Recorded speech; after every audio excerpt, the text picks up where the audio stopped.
सभी प्रिय भाई बहनों को जय मसीह की। बाइबल पढ़ना योजना में आज हम उत्पत्ति अध्याय 2 पढ़ेंगे।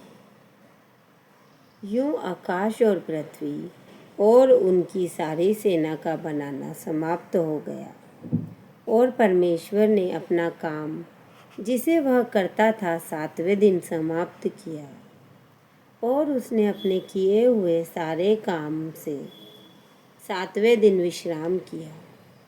और परमेश्वर ने 7वें दिन को आशीष दी और पवित्र ठहराया, क्योंकि उसमें उसने सृष्टि की रचना के अपने सारे काम से विश्राम लिया। आकाश और पृथ्वी की उत्पत्ति का वृत्तांत यह है कि जब वे उत्पन्न हुए, अर्थात जिस दिन यहोवा परमेश्वर ने पृथ्वी और आकाश को बनाया, तब मैदान का कोई पौधा भूमि पर ना था और ना मैदान का कोई छोटा पेड़ उगा था, क्योंकि यहोवा परमेश्वर ने पृथ्वी पर जल नहीं बरसाया था और भूमि पर खेती करने के लिए मनुष्य भी नहीं था।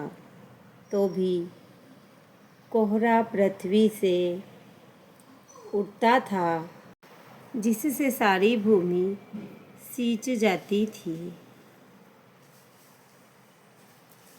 तब यहोवा परमेश्वर ने आदम को भूमि की मिट्टी से रचा और उसके नथनों में जीवन का श्वास फूंक दिया और आदम जीवित प्राणी बन गया।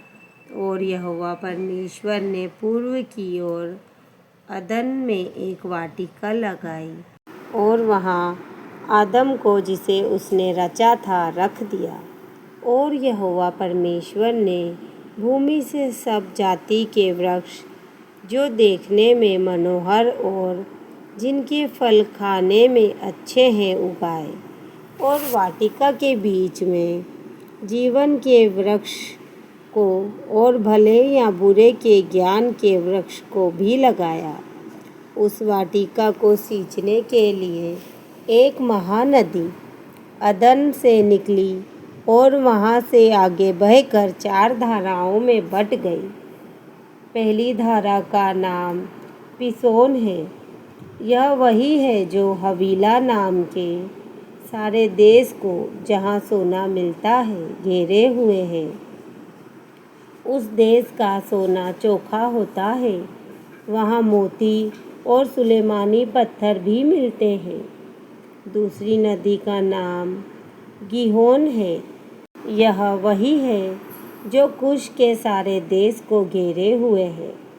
और तीसरी नदी का नाम हिद्देकेल है।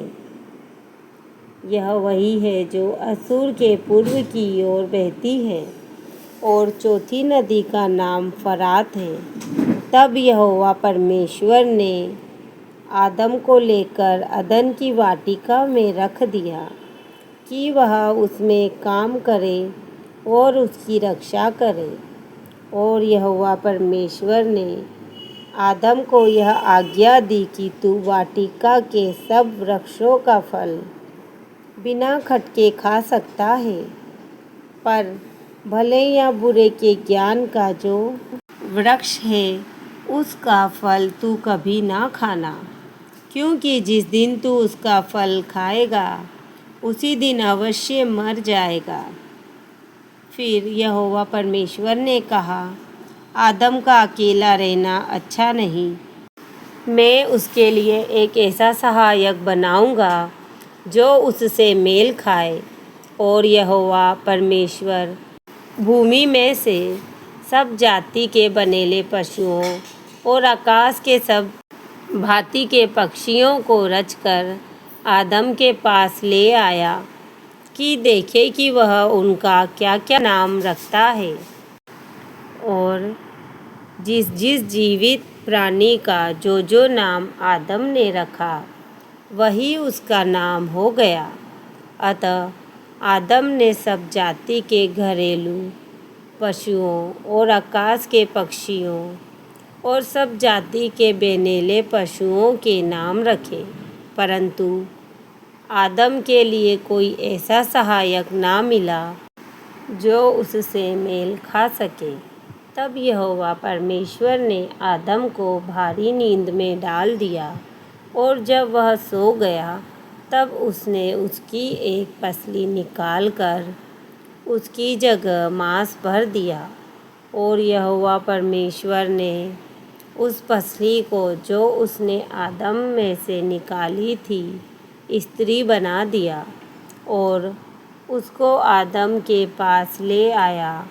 तब आदम ने कहा, अब यह मेरी हड्डियों में की हड्डी और मेरे मांस में का मांस है, इसीलिए इसका नाम नारी होगा, क्योंकि यह नर में से निकाली गई है। इस कारण पुरुष अपने माता पिता को छोड़कर अपनी पत्नी से मिला रहेगा, और वे एक ही तन बने रहेंगे। आदम और उसकी पत्नी दोनों नंगे थे, पर लजाते न थे।